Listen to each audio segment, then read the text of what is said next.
beginning to see what this Trump phenomena is really all about and where it can potentially lead. And this is not least because as the days pass, what is happening is increasingly in letters 10 foot high. Of course, it will take neon lights flashing before many Trump supporters see through the facade and realize they've been had. And I do completely understand that because there are few more powerful ways to get people to believe something than tell them what they want to hear. You tell them what they don't want to hear, of course, there's a resistance. They don't want that to be true. So they find reasons to reject it. But you tell them what they want to hear, and they're obviously vastly more likely to accept it, absorb it, and see it as real. The progressives and that wing of American politics had this foisted upon them when the system did a job on them with Barack Obama. Of course, what did he do? He told them what they wanted to hear. And then when he got into office, he spent 8 years doing nothing like what he said he would do. In fact, continuing, not least in the Middle East, the policies of Bush. And now with Trump, they've done a similar job on the other wing of American politics by telling them what they want to hear. And Trump has said he will do this, he will do that. He's thrown in a few areas of conspiracy research. He said that, oh no, the whole global warming thing is a hoax. He says it's by China. Nonsense. It is a hoax, but not by China. And he's thrown in a few questions about 9/11 here and there. And he has therefore not only pulled in the if you like, the right in American politics, he's also pulled in much of the alternative media in America into this facade, into this vaudeville that is the Trump phenomena. Because it has to be psychological in the way people are pulled in, because this whole global conspiracy manipulation is a perception deception. You can't control people en masse, billions of people, physically, although this surveillance state is going closer and closer to it. You have to persuade them to believe what you want them to believe, to see the world and themselves as you want that to be seen, so that if you've got their perception, you'll get their actions. You'll get what they'll support, what they won't support. And politics is just an enormous perception deception. This is how it works. If you look into most countries, you have two parties, sometimes three, mostly two, America's a classic, that have any chance of forming a government. So people vote for Party A, and they get into government and they don't do what the people want who voted for them. And so to get Party A out, people are left with one choice. They have to vote for Party B. So they get into power and nothing changes. The same thing goes on, like Obama following Bush, basically. And so now you don't like Party B and what they've done, because they've pretty much done the same as Party A. So how do you get Party B out?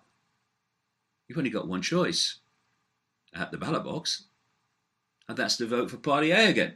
And so you go A, B, A, B. It's choice. It's democracy. No, it's a farce. It's a rigged system. Now, the next question in this political illusion is, why do the parties do basically the same thing when they get into office? Well, it works like this. If you look at the Bush administration, that was controlled, I mean, even acknowledged in some parts of the mainstream media, by a group of people who were known as neocons or neoconservatives. And then, if you look at the Democratic Party, they are controlled by a similar group of people, not least people including George Soros, Zbigniew Brzezinski, these sort of people, by a group that I call the Democons. And then, this is the key point, if you go back one step more into the shadows, outside of the public gaze, the neocons and the democons answer to the same force, the same masters. And thus, whoever's in power, be it Republican or Democrat, that force is always in power. And the idea, therefore, is to use this perception deception to kid people that they actually have choice when the same force is always in power. And not least thanks to the alternative media over the last few decades, particularly more recently, people have started to see that actually, as some people say in America, it doesn't matter who you vote for because the government still gets in. Yes, the secret government, that force in the background. And so people have got more and more cynical and disinterested in politics, but you've got to keep them interested to give the political system any kind of credibility. So you sell them the first black president. Well, that worked out well for black people, didn't it? That brought people together. And you sell them a man who is about change and he's going to be different. Oh, yeah, vote for him. Well, that, after 8 years, went nowhere, which made many people even more cynical, not least because the person who was from the Democratic side, supposed to replace Obama, is one of the most corrupt politicians, with her husband, in American political history, Hillary Clinton. But then along comes Trump. And what does he do? He grabs the interest of people. Whether they like him or whether they don't like him, he's grabbed their interest. They're engaged in this farce called political choice and political parties. And so now we have Trump replacing Obama, but as I'll come to, what it looks like very clearly is it's just going to continue for reasons I'll explain. And for anyone who doesn't think that presidents are told what to do and that this hidden hand in the background is calling the shots, they should just look at the leaked WikiLeaks email of a man called Michael Froman, a former executive of Citibank, who sent an email to the Obama group before Obama was elected, suggesting the names for his administration in all these different positions, in the major positions of government and their subordinates. And what happened when Obama came to power is that almost in its entirety, those suggestions were appointed by Obama to government. This is the way it works, where this hidden hand is dictating to what are not the most powerful man in the world, but are just gophers for this force. Now, are we really going to believe that out of nowhere, just like Obama appeared to come out of nowhere, that Donald Trump has bucked the system. Hello. Of course, trying to sell Clinton as something different was basically an impossibility. You only look at Clinton and you see system, you see business as usual. And the idea is to sell to people that this new president is not business as usual, while they are business as usual. And so Trump has told people what they wanted to hear. He's told the alternative media in America what they wanted to hear.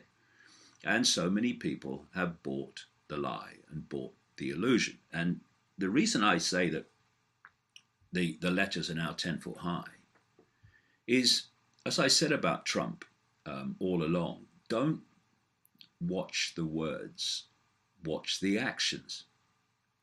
So he has, in this short period, given the American economy to Goldman Sachs.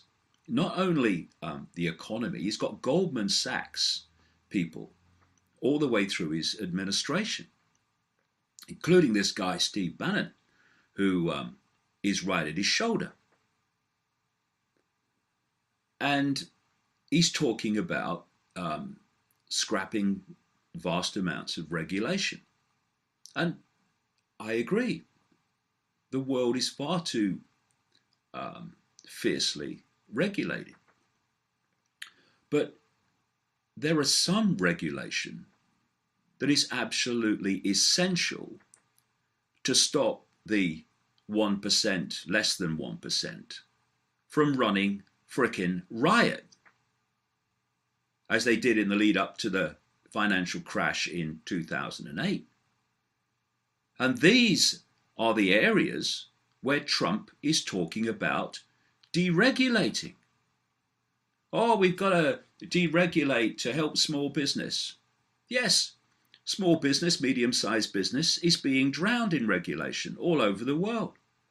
But that's not what Trump's really talking about. That's the facade. That's telling people what they want to hear again.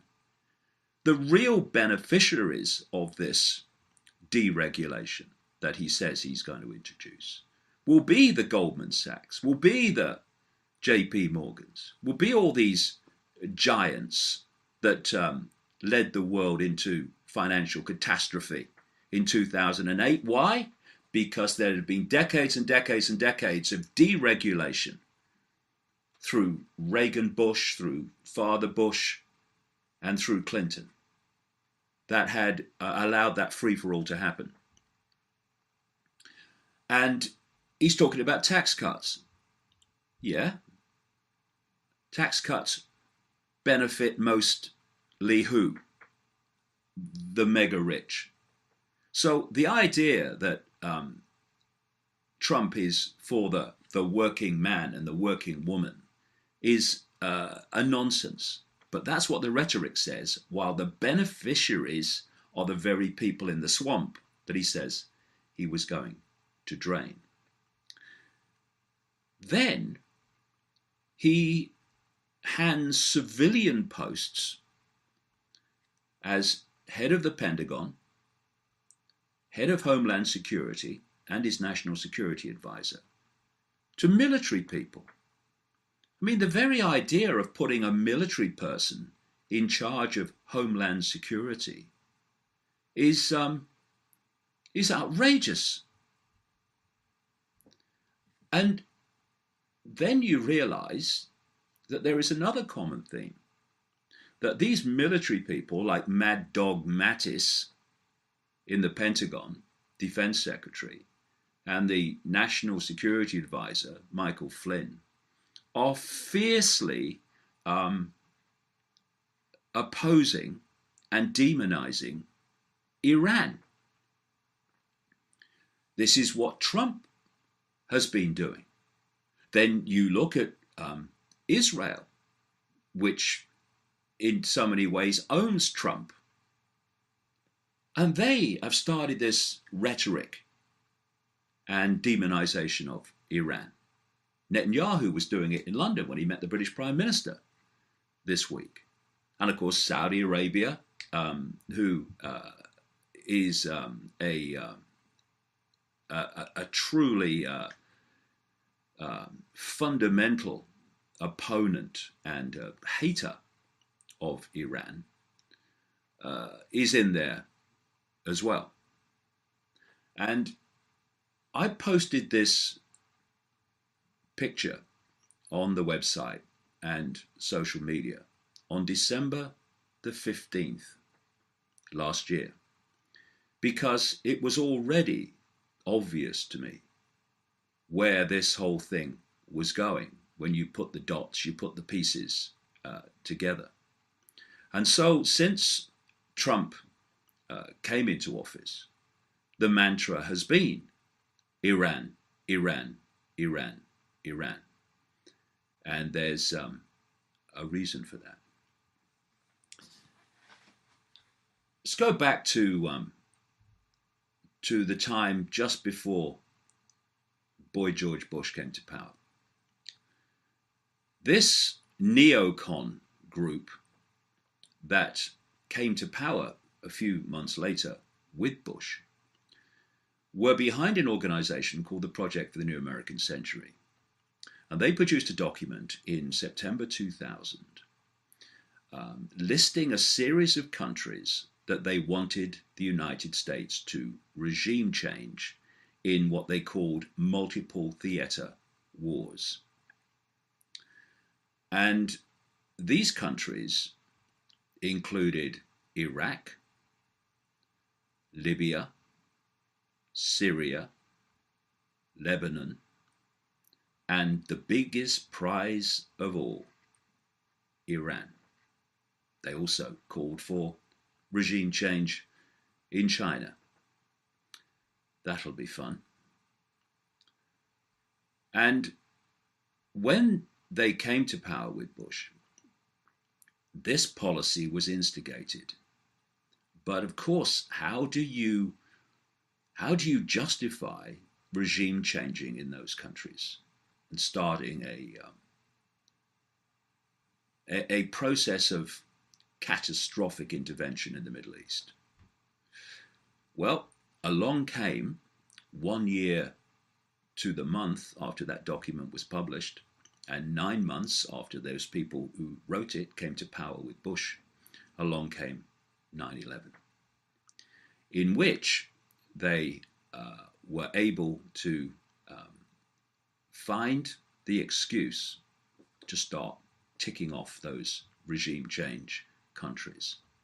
And ironically, the one they've not yet, at least, targeted, and indeed continue to arm with state-of-the-art weaponry to kill people like Yemenis, Saudi Arabia, was, according to the official story of 9/11, nonsensical as it actually was, they were the country from which the overwhelming majority of the alleged hijackers came from.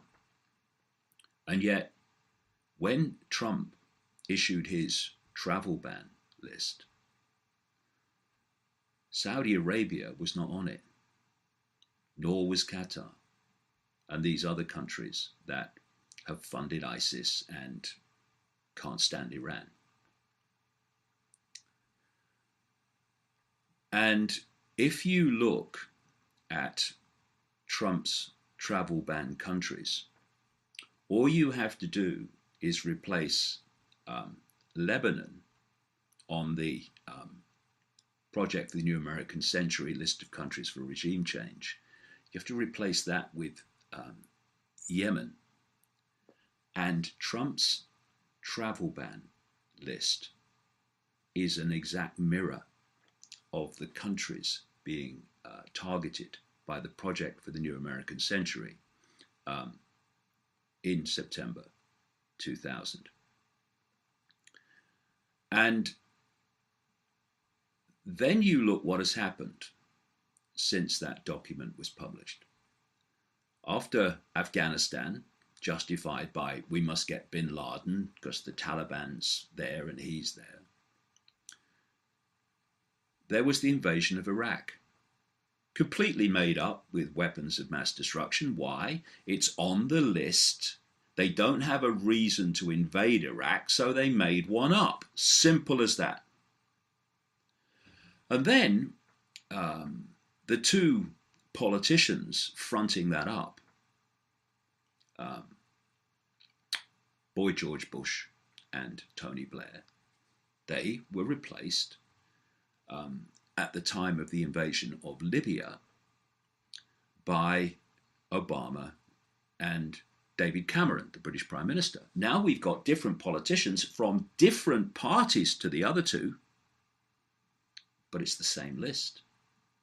Now we're on to Libya on the Project of the New American Century list. And then where did they go next? Into Syria. Says the former French Foreign Minister Roland Dumas said on French television that he was in London talking to British government officials before the trouble started in Syria with the so-called Arab Spring People's Revolution. And these British officials told him, before anything had happened, that they were going to start something in Syria with rebels against Assad.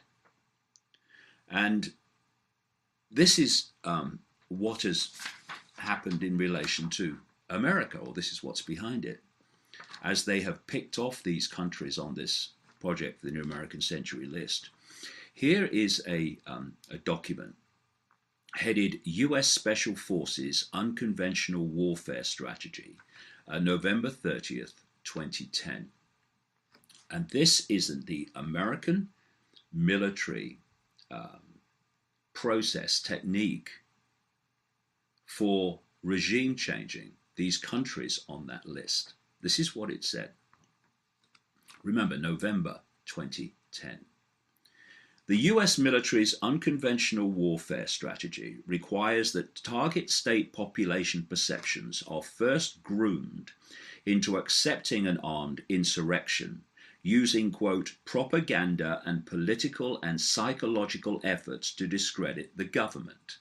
That's what happened with all these countries that they have been involved in with this Arab Spring. This, they say, will create local and national agitation, helping organize, quote, boycott strikes and other efforts to suggest public discontent before beginning the infiltration of foreign organizers and advisors and foreign propaganda, material, money, weapons, and equipment. Exactly what happened in Libya, exactly what happened in Syria. And it goes on, if retaliation by the target government, in other words, if the government defends itself from your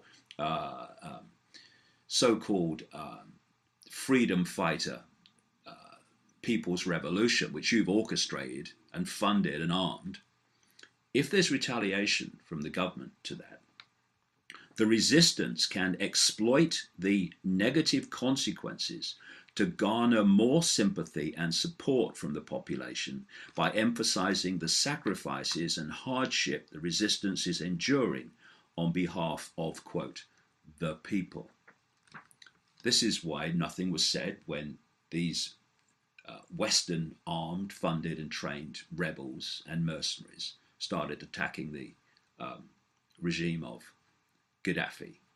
It was only when Gaddafi responded, was only when Assad responded that suddenly he's killing his own people, and the whole psychological game was played out exactly as they said. When?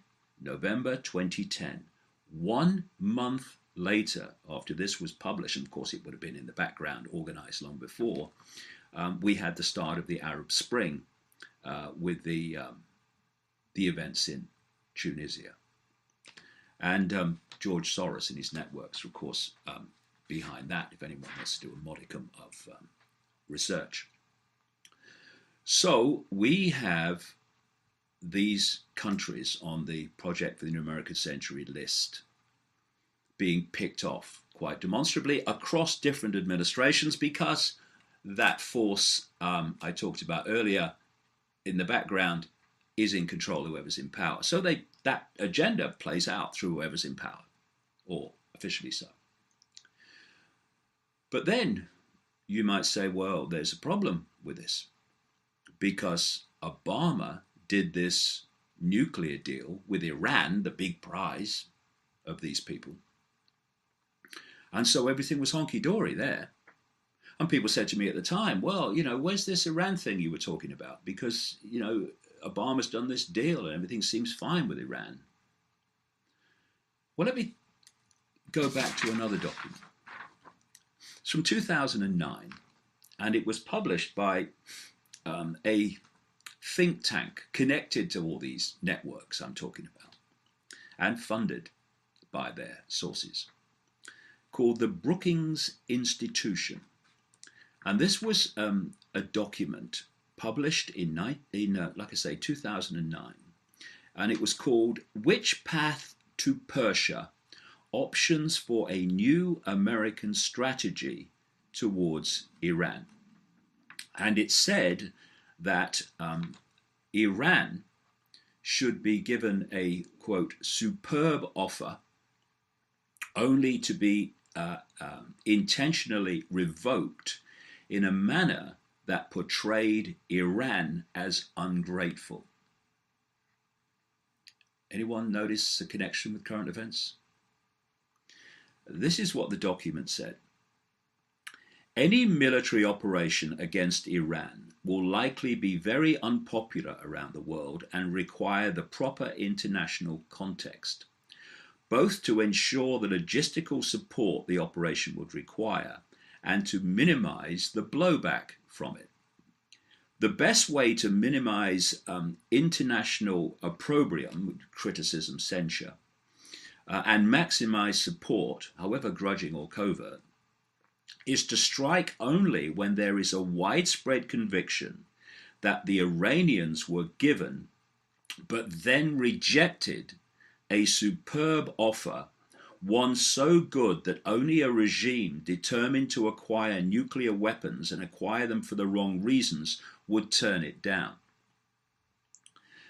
Under those circumstances, the United States or Israel, it says, could portray its operations as taken in sorrow, not anger, and at least some in the international community would conclude that the Iranians brought it on themselves by refusing a very good deal.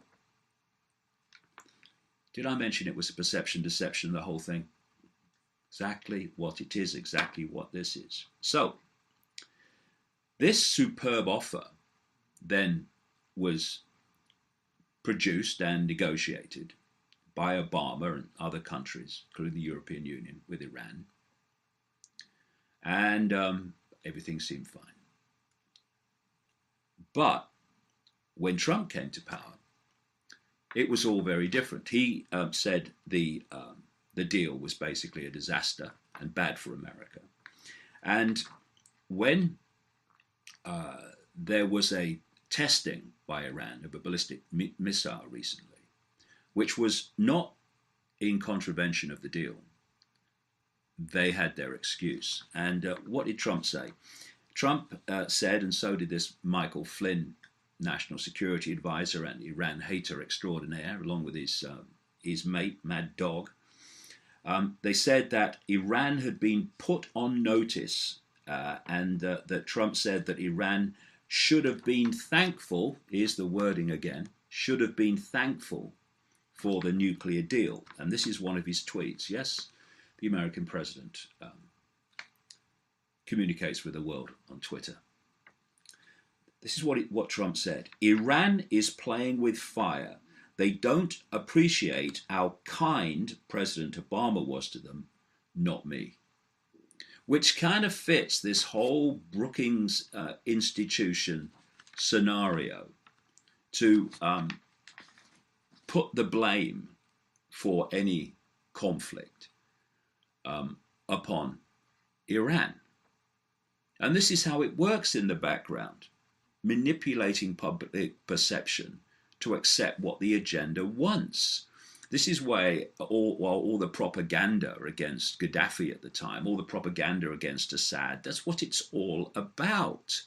All the propaganda against Saddam Hussein about weapons of mass destruction that could strike British targets in 45 minutes to justify an invasion. It's all a perception deception. And so let's come back to Trump. You have a situation where this man is perceived to be different and outside the system. I mean, don't start me laughing, I'll never stop.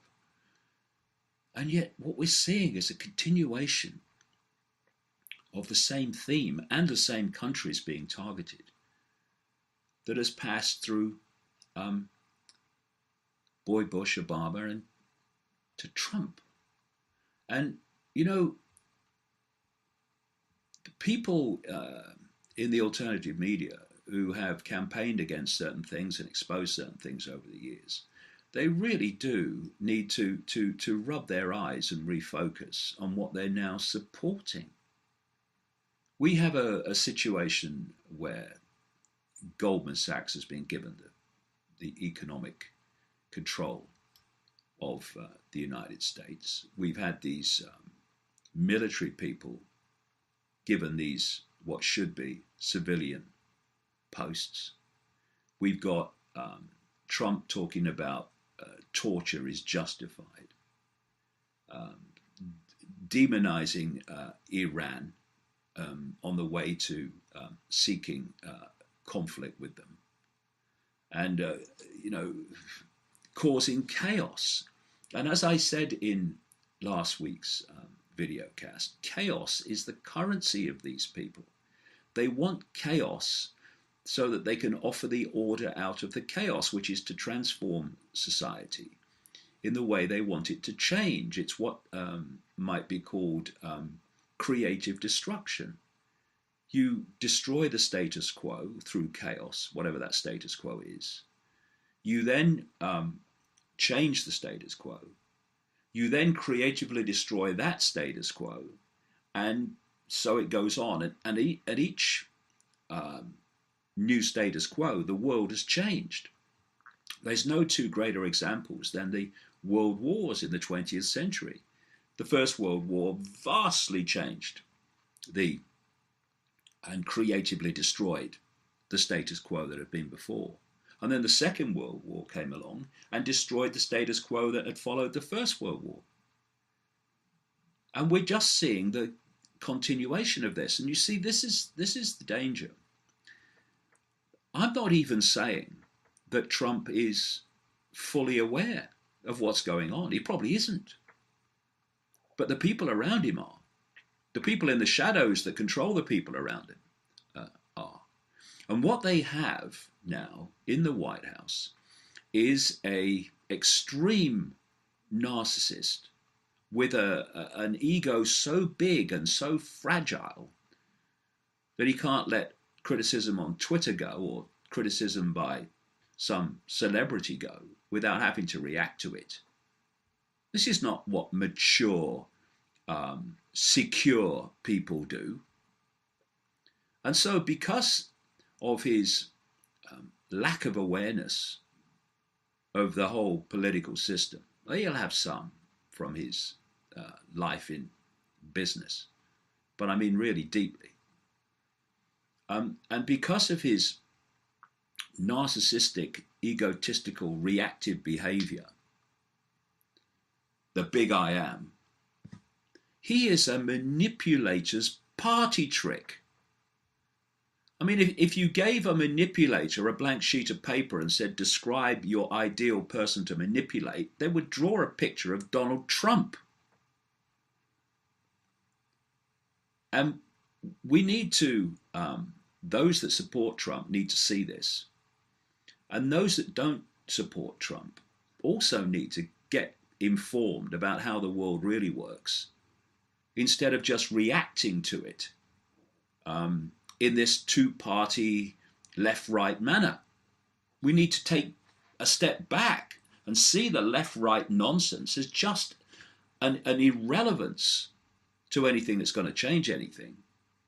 Because that left-right us and them structure mentality is what's holding people in this illusion where nothing changes.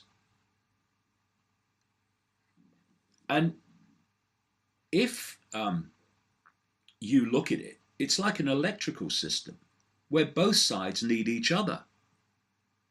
You know, you've got one polarity, the progressives, and then you've got the other polarity, which are basically now the Trump supporters.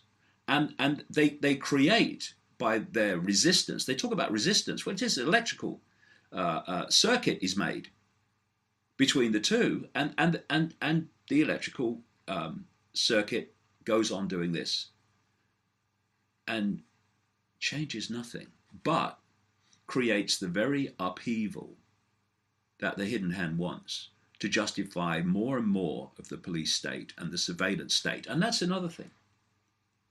When you look at Sessions, not Bush's, Trump's, it could be Bush's involved there. When you look at him as Attorney General and his attitudes to human rights and freedoms, what we're also going to see through this Bush, these are Freudian slips, but they're very apt, because I could have said Trump there, and I could have said Bush, and I could have said Obama. Tragically, that's how it works.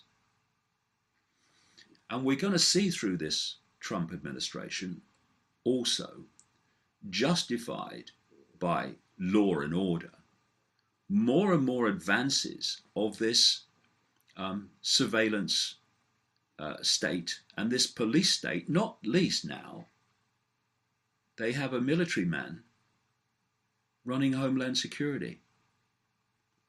So on the day that Bush was, I've said it again, Bush, Obama, Trump, on the day that Trump was elected, I said that it was a primal scream for help by vast numbers of Americans who had been ignored decade after decade. But that they were voting for an illusion that Trump was not what he claimed to be. We're now starting to see that already. But I said I hoped that the experience of seeing the Trump illusion unfold would lead people to the next stage, which is the realization that this rigged political system of left, right, Democrat, Republican, conservative, Labour, whatever country, whatever parties, this rigged system is never going to change anything for the better. And thus we have the realization that there are billions of us and a very few who are in full awareness manipulating those billions towards the end that my books expose in detail. And if we stop cooperating by not following the diktats of these people when they impose and impinge upon our freedoms and basic justice and fairness, then we take their power away. We have the power, but we give it away in acquiescence to that which we think has the power. The only power they have is the power that we give them day after day after day. We need to take it back and start saying we're not having it. Not by voting for Trump or voting for Clinton. It's going to change nothing.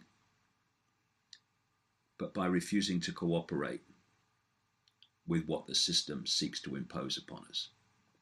Do that and we'll get somewhere.